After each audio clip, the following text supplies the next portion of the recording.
How's it going, everybody? Happy Friday. Welcome to Tech Backstage. My name's Eddie with my co-host Tullio Siragusa and our guest for today, Marcus from our Data Central. You're the general manager over there, right, Marcus? That's right, for the Data Central business unit. Cool. Just making sure that I got that right. How you doing today? I'm doing great. How are you guys? I'm good, man. It's Friday. I'm ready for the weekend. Fantastic. Friday. There you Yeah, go. I Friday. love it. Hey, Fantastic. thanks for having me. I appreciate you guys taking some time to talk with us and hear a little bit about our story. Yeah, I'm excited to have you on the show. We're really excited about what you guys are doing over at Par right now, and definitely excited to dive into learn more about what you guys are doing. But before we do that, I'd love to actually hear a little bit from you. Maybe talk a little bit about your origin story, and then that's always really interesting and fascinating for us to find out. So, love to hear a little bit about you, and then how you got to Par. Yeah, well, thank you. We broadcast in Mars. That's why we ask about the origin story, in case Yeah. aliens are watching us. Well, look, I love it. Like, why stop at Mars? Just keep going, man. Like, you've got Exactly. keep it rocking. Well, thank you for that. Yeah, absolutely. Look, I probably have a non-traditional path, right, to where I am today. And so, even as a kid, right, I liked gadgets and understanding how things, you could take them apart and put them back together and how things worked. And, started college and for whatever reason thought I wanted to be an accountant. And because I thought I wanted to be an accountant, I got a job downtown Atlanta part-time at the time, the world's largest accounting firm, which was Arthur Andersen. And I got a job in the mailroom when I was going to college, and I got to see what these guys did all day. And I got my first couple of accounting courses. Like, that ain't for me, man. I don't like accounting, so I want to go back to the technology. And it turns out that one of my mail stops was the technology group at Arthur Andersen, and I asked them questions every time I went by there. And about 6 months of that, they're like, "What are you doing in the mailroom? You need to get up here and help us with some of the technology stuff." So that kind of started my technology career, if you will. And so I spent some time with those guys and started life as a consultant, graduated school, and worked on some new stuff on this new thing called the internet back in the kind of late 90s. And we were trying to figure out how to make some money and build some businesses on that. And I got lured into the software space because a lot of my buddies were leaving just prior to the .com bubble. If folks on this podcast can remember back that far. And jumped into the software space, and that started my journey there. And it was really in the human capital management, learning management software. And I was a product demo guy. I was the guy that did product presentations and a sales engineer. And so what's funny about a sales engineer is you got to find somebody that's salesy enough, that's also geeky enough, right, that can pass both of those tests and kind of move forward. And I learned a lot, right, and that continued my thirst for knowledge, right? Better understanding businesses and what challenges they faced, and then how our solutions could help them improve their businesses or solve their challenges. And got a lot of education there and had some great mentors. And then kind of chapter 3 of my career would be moving from that into being the restaurant space, which I had no idea, no inkling of what the restaurant space was about, but had a mentor of mine that went to work at Church's Chicken and pulled me over there. And I really dove in and tried to understand that business. And luckily, like I said, I had some great mentors there as well that taught me the restaurant space. And what's fascinating to me and why I have such an affinity for the restaurant space is that the concept of trading money for food isn't a rocket science concept. It's not that hard. But to actually run a restaurant or a system of restaurants and where you're making that food at a high quality and high customer satisfaction with speed, and you're trying to turn a profit, that can get pretty damn hard. There's a lot of pieces there that can trip you up and cause you a problem. So again, it fed into that fascination of mine of how all these pieces come together and make something work that is that's profitable and providing a good service. And so I spent a lot of time doing that, and I was an operator, right? I was in the restaurants, just trying to figure out food cost and what do we count, how often do we count it. And I was trying to figure out labor models and when do you staff people, when do you not staff people, and how do you do that? And again, just kind of spent 7 years doing that and really enjoyed it. And took a little bit of a detour. I got a call from a headhunter while I was sitting at my desk at Church's, and they said, "Hey, the Atlanta Hawks and State Farm Arena are looking for their first chief information officer, and they're looking for somebody that's had a consulting background, Wow. knows technology, and also knows hospitality. He's like, you're the dude, right? Like he's like, you're the guy on LinkedIn that can fill that. And so I'm a native Atlantan. I grew up in Atlanta. That's where I still live. And so the opportunity for me to join an organization that I kind of watched as a kid, to go to a building that I saw and made sure loved going to and put my fingerprints on it was too much to pass up. So I jumped on board, and the first 18 months there was a $200 million renovation of State Farm Arena. So I got to spend $25 million on technology. We ripped and replaced every single technology. Cool. So that was pretty awesome. And then got some great accolades, right? And so then what happened was we built this great team and things were moving and things were going well. And then I got another phone call, kind of 4.5 years into that gig, where it was a friend of mine that said, hey, they're doing some great things over at PAR Technology. They've got a dynamic, chief executive officer. He's been on board about 3.5 years. His name's Savneet Singh.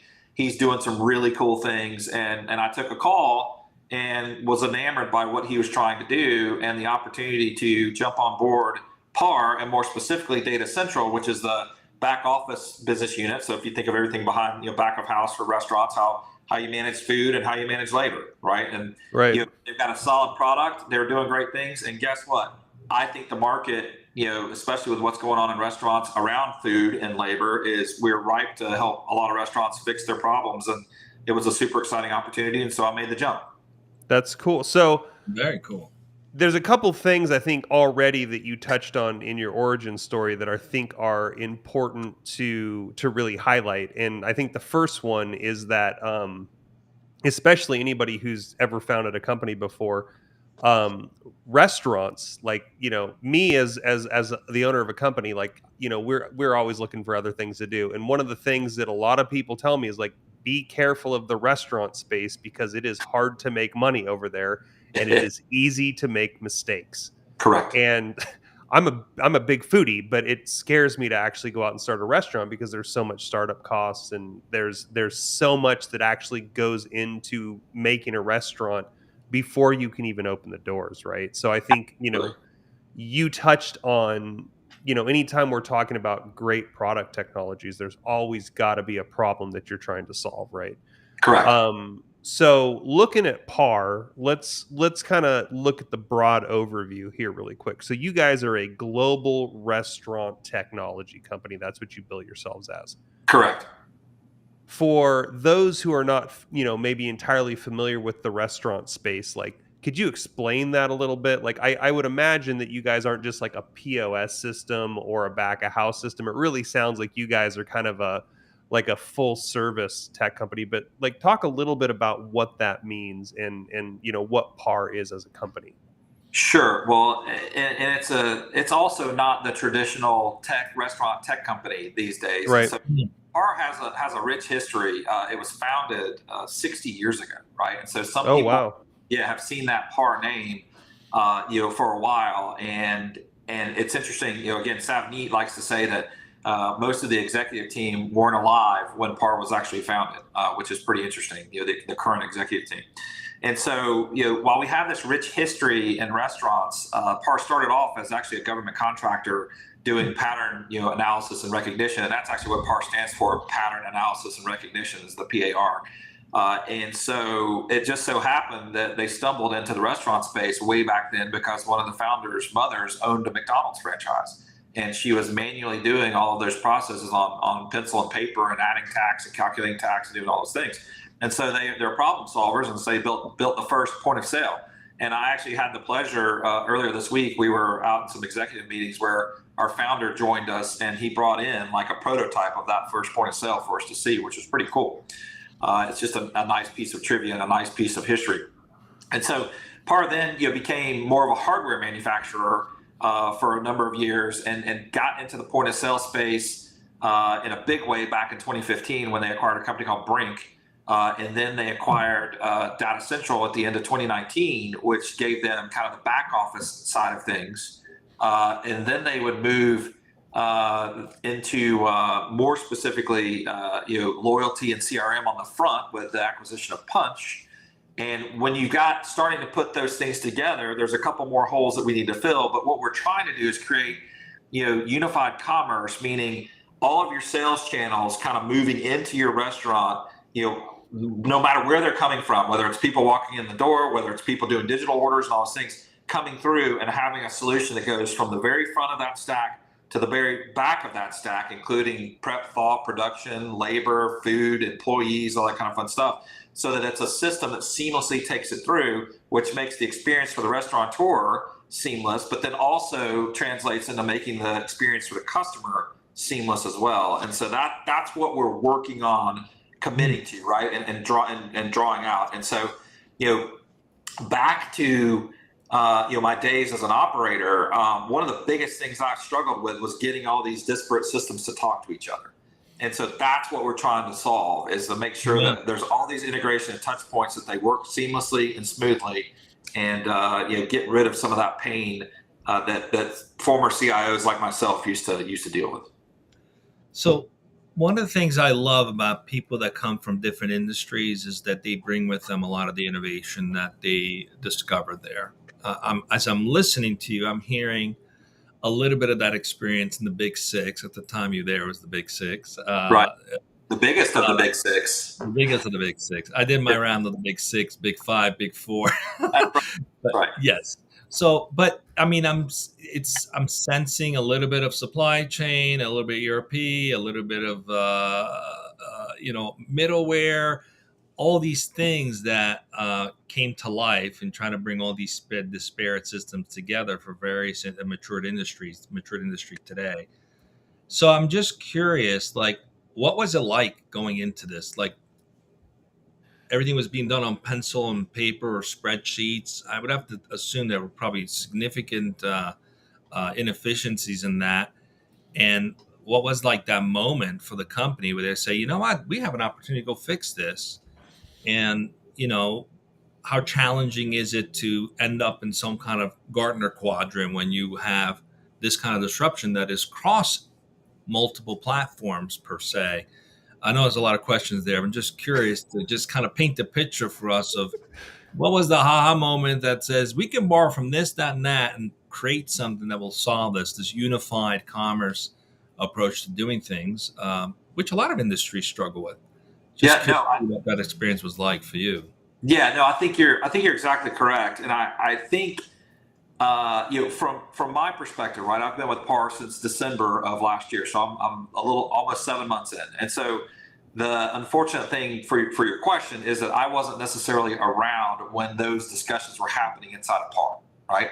But what I was doing was I was feeling that exact pain when I was the chief information officer at Atlanta Hawks and State Farm Arena. And that's why the message resonated with me so much. So, for example, there's a process in a lot of stadiums and arenas where when a season ticket holder has a ticket, they get some value on a ticket. So maybe it's $10 or $20 or something of that nature that you can spend for that game, right? And it's a use it or lose it thing. It's called loaded value. So you can go in and you get $10-20 for food and bev or retail, and you can use it. For that to work, 5 different systems in my world at the Atlanta Hawks had to talk to each other, okay?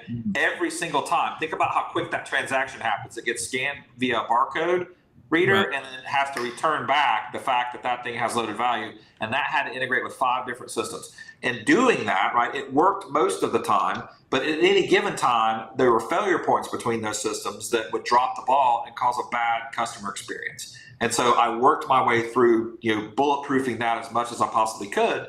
But I had all these different, third parties that I was dealing with and trying to make sure that they were working seamlessly together. So when I first started talking with Savneet at PAR and his vision and what they've been creating, I wanted to be a part of it because I had just felt that pain. And so it really resonated with me as an operator. And it was one of the reasons why I left being an operator inside of a business to a solution provider that is trying to solve those particular challenges for operators like I was. And so I think back to your question, while I wasn't there inside of PAR, while these decisions and discussions were happening, I was actually experiencing it, and that's why it resonated so much with me. Now, Right. yeah, if that makes sense. And then moving forward, right? Like, we don't have it all the way figured out yet, right? I mean, we're a long way down the road, but one of the things that I'm now part of, back to kind of a latter part of your discussion or your question, is how are we now driving forward? How do we, you mentioned Gartner quadrants and getting ranked, right? Like, we are kind of creating something that's not really reviewed in the marketplace today. So there are Right. magic quadrants for point of sale. There's magic quadrants for loyalty solutions and things like that. There's not really a magic quadrant for the whole end-to-end solution yet. I got one. I got one. You got one? I got one. Give it to me, baby. Put us in the upper Hospitality supply chain. What? Hospitality supply chain. Look at you. Let me get my Create a pen. new I'm gonna take a note. quadrant, because the hospitality space is huge. It There's is. a lot of solutions in that space. The hospitality supply chain quadrant. There you go. And you guys can be the leaders at the top of that. It's the HSC quadrant. HSC, exactly. That's what we do here in Tech Backstage. We invent new Gartner quadrants. For I love it, man. I love it.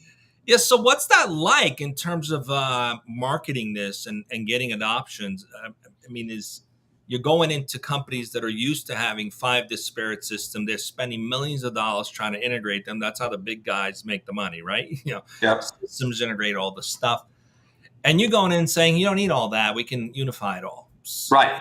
How does that conversation go? So the conversation usually goes very well, right? When you're explaining to someone what you're trying to do. And you typically start with the end in mind, back to kind of the Stephen Covey stuff where you're like, hey, and you can throw a picture up that has, you guys have been in any number of fast casual or QSR restaurants where you look behind the counter and you see 4 or 5 tablets back there. They got one for, DoorDash. They got one for Uber Eats. They got one for, whatever the next, delivery company is. And then they're trying to integrate all that stuff. And that's back to the vendor spaghetti aspect of things, where it's just very, very difficult for them to manage that. So you got to think about this too. Like, the people at restaurants, they're restaurant operators. That's what they're good at. They're not necessarily great at the technology and getting all this stuff to work and trying to make sure that it's all up and running and that they're not missing orders and all that kind of fun stuff. So we're just making their lives incredibly difficult. And one of the things I learned early in the restaurant space is, and I heard it from one of my prior CEOs, it's like, the experience of your employee let me back that up. The experience of your guest is never gonna overcome the experience of your employees. That means that if you're giving your employees a bad experience, that typically rubs off on the guest, right? So you need to make sure you're taking care of the employees and making their lives easier so they can actually focus on and spend time with the guests. And so, when we discuss that, and we really do hit a nerve, right? It light bulbs come on and it resonates with people. And so they're excited about it. And so we're getting some traction on it. But there is another important point that I want to make, is that we also, for this to work, we can't be a closed end-to-end environment either. What we've got to be able to do is each kind of section of that environment also has to be a best of breed solution that can stand on its own. Because what we don't want to necessarily do is go out to restaurants and say, you're forced to use our end-to-end solution, right? We want robust and open APIs and access. My part of the division, or my part of the company that has the back office, we integrate with multiple different point of sale systems above and beyond the one that PAR owns. The same thing is true for our PAR point of sale system. It integrates with other back office solutions. Now, it's our job, though, to not only have a best of breed aspect of each part of that, unified commerce, but it's also it's our responsibility to explain why you get even more value if you start stacking these things together, right? So 1 + 1 = 3 as opposed to equaling 2.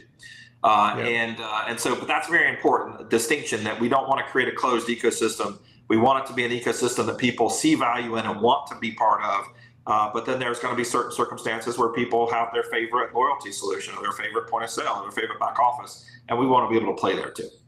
Yeah. Well, and I think for some question before that, I just want to remind everybody, if you have a question for our guests, just put it in the comment section wherever you're watching. Just type it in the comment section. Or if you want to just add a comment, that's cool too. We will see it here and we will ask the question for you. Thank you. Yeah. So just getting back to a couple of the things that you said, Marcus, and actually, Tullio, we were talking about this yesterday with Saucy because they were in the alcohol delivery, and they were always talking about how traditionally, like, they were even just taking inventory on the back of uh, cardboard cartons, right? But the restaurant industry itself has traditionally, up until even recently, been an on-prem POS solution, and Correct. like you said, it was a very closed environment.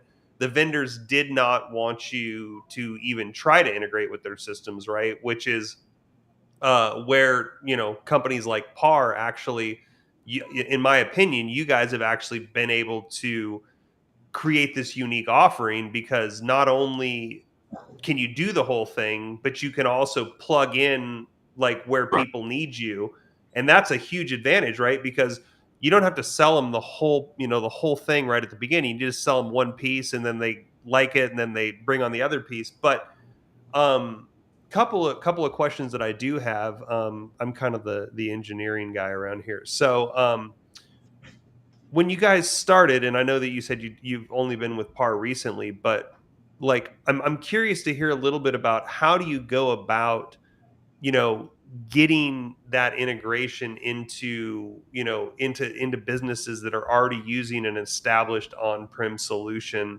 How do you, I mean, and like I know that people are excited about new technology, but the shift always is scary, right? Right. So did you guys choose a particular like POS to start with? And then like from a back end perspective, especially on the data side, how do you guys handle integrating with all of these different solutions? Because data structures can be different.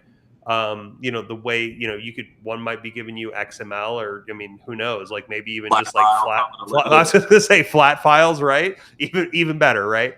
So Yeah. how do you guys actually go about integrating with different systems that don't have any sort of like uniform way of connecting? Yeah, such a great question. And there's been other industries that I've been in, like back in the day when I was in the human capital management, learning management space. The good news about that was that there was an industry standard called, there were two actually that could connect content. One was called AICC and the other was called SCORM. And so those were kind of industry consortiums that had built out these integration standards for those pieces. If you fast forward now to where I am, back to your point, right? There's a bunch of different ways that systems can spit out data, whether it's XML or comma delimited or flat file or you name it. There's some just direct API integrations as well, and so that is a big challenge. And at least from a data central perspective, that the name data kind of lives in our product name, and so we've gotten very, very good at creating tools and environments in order for people to give us their data the way that it's most easy for them to give it to us. Now, each one of these particular ways that you do it has pluses and minuses, and taxes the system differently, and some of it causes some manual effort versus other. But we try to make sure that we can be flexible enough in order for them to get us their data the way they want. Now, having said that, part of the value creation that we're trying to tell with the unified commerce story is that that's already there, right? So in other words, if you're using Data Central as a back office and you have it integrated with your point of sale, we've gone through some sort of integration, and let's call it, just an XML file that's going back and forth. If you move to the PAR point of sale, that drops out of the way, and that just becomes part of the secret sauce. It just works, right? And Gotcha. so that's part of that value creation that we're trying to get out there. But you're exactly right. Like again, the pain that I had as a CIO when I was that operator was getting all these disparate systems to talk to each other and talk to each other in a facet that you could actually hold accountability to too. Right. Because have something break and you're looking at two different people and you're like, okay, they're saying it broke because you didn't do something right, and they're saying it broke because you changed something on your side. And so it was always this back and forth that I was having to deal with. And we try to eliminate that at PAR. We try to really be flexible, take your data the way you have it, and then also show you that there's value in integrating more of our stack so that integration just comes along, for the ride. Well, I imagine that you guys at PAR, I imagine you guys are a cloud-based solution as opposed to an on-prem, and that you can build in redundancies as well, so that the likelihood that systems go down is even reduced, right? Which, That's correct. again, when you're talking about future-proofing your business, your point of sale where you actually make your money, the redundancies, that's probably one of the most important places where you need redundancy, because if your systems goes down, you can't actually make any money, right? So No, exactly right. I mean, you lose a point of sale at a restaurant, and you're out of business for the most part, yeah, right? There's not a lot of people that know how to conduct business without a point of sale. So just like you said, there's that cloud-based aspect that has the built-in redundancies. But let's say you lose connectivity at the restaurant, like that, the system itself is also architected in such a way that it can continue to handle transactions, and you're not out of business, right? So there is that redundancy that we build into the system that can accommodate for internet disruptions, because in a lot of these restaurants, depending on what rural markets they're in, some of them have terrible connectivity. yeah. Just sidebar here, I do want to say that I spend a lot of time in Mexico, and you would be surprised the amount of creativity it takes to run anything when a point of sale goes down, which happens here quite a bit more than you would expect it to nowadays. So anyways, I definitely can relate to being somewhere and they're like, oh yeah, we can't take credit cards right now. It's like, do you have cash? Like, no, I have credit cards. That's what I have. No. Yeah. And more and more, Yes, I'll be rolling up my sleeve to wash some dishes tonight. Yeah. So, But I wanted to there's actually kind of one more thing that I want to tack on before we go back to Tullio here. But talk to us a little bit about how this actually allows companies to future-proof businesses, right? So I'm curious to understand, like, can you guys help companies track expenses, understand how much they're spending on certain things? Are you guys able to help them give analytics like, hey, this is actually one of your best selling products. You need to make sure that you're investing more in this, maybe less in this. How do you guys, using a unified commerce platform, how does that lead to future proofing businesses? Yeah, no, absolutely. So one of the things that I'm excited about is that each particular aspect of the PAR tech stack actually has elements of that in there, and then when they all come together, it amplifies that, right? And so just to give you a quick example of like how the back office does that, I mean, think about what's happening in restaurants right now, and what's happened over the last kind of 2 to 3 years with COVID. So COVID hits, and restaurants invest a ton in what I would call front of house technologies. Okay, and that's like digital ordering, mobile app, loyalty solution, right? It basically, especially in the QSR space or quick serve restaurant space, when dining rooms are shut down and only the drive-through is open, or they're doing delivery and things like that, they really had to invest in that tech stack to get that revenue flow kind of moving into the restaurant. What they didn't pay attention to over those kind of 2.5 years that COVID was raging is what was happening in the back of the house. Okay, and so dollars are now flowing in, but dollars are also flowing out the back door in the forms of lost profitability, whether it's not ordering correctly, or food waste, or labor shortages and things like that. And so now I think the pendulum is actually swinging back, so that they're paying attention to what's happening, especially with what's going on in the economy, right? We seem to be kind of shrinking a little bit, and things are slowing down for us a little bit. And so now they're focused really on, how do I maintain and keep those dollars in my pocket? And so from a back office perspective, a dollar saved is a dollar right in that restaurant owner's pocket. A dollar extra of revenue, while we all like revenue, isn't a dollar in that owner's pocket, right? It's some portion of that dollar after they take care of everything else. And so, you look at wage, and worker challenges that restaurants are facing. You look at inflation that's going on with their food, so they got to be really optimized around food.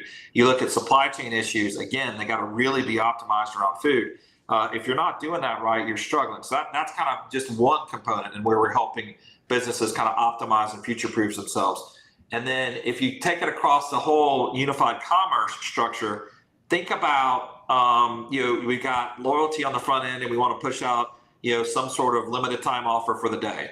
And we want to push that out. Well, it would be terrible if we push that out, and then all of a sudden those orders start flooding in, and the local restaurant doesn't have the ability to fulfill those orders because they're out of that product. Okay. And so today that connectivity doesn't exist. But inside of unified commerce, what we're trying to do is that, in each local area, you push this out in some region, and there's, a couple hundred restaurants that you have in your patch that can service this. And the system is smart enough to know that these 8 or 10 or 15 don't have the product to solve that, then it's not pushing it out to the people in that geographic location, so that you're not creating customer satisfaction issues by trying to do something good and creating a limited time offer for somebody so they can get a deal. And then when they show up or they try to order it, they get shut out because they don't have that product.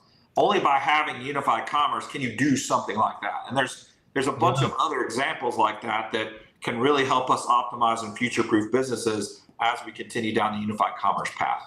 Absolutely. I mean, that's an interesting example.